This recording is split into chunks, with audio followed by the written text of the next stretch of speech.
Welcome to my channel, Vishaka with Miss Vishaka. In today's video, I'm going to discuss about this. How does the variation of melting point take place across a period?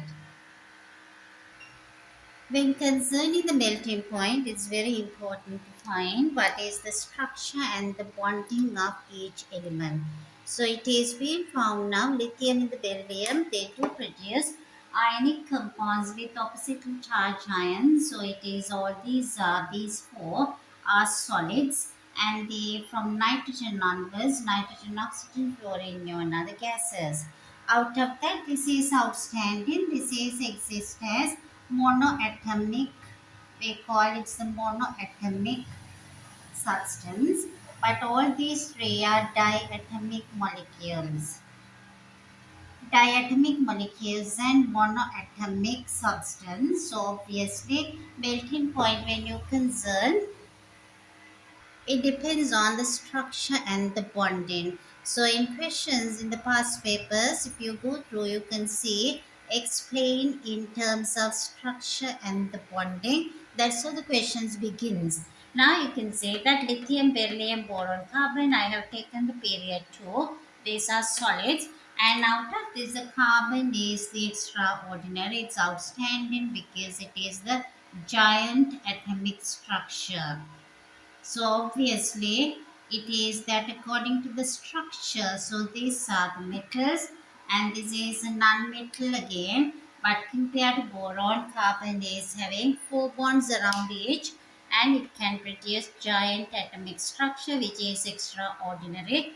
Nitrogen, oxygen, fluorine are diatomic molecules. Also, that amount of these weak intermolecular forces are increasing from nitrogen to it's more in oxygen and it's more in fluorine. Then neon, as they said, existing as the monoatomic substance. So the weakest forces of interaction among neon molecules, neon atoms are much weaker compared to these diatomic molecules. Having this basic understanding, shall we move about how does the melting point vary now with this structure and the bonding? This means these 8 elements in the second period. So I hope you understood how it is the initiation part and how you should initiate drawing this melting point variation as go across this period too with this after analyzing the structures and the bonding.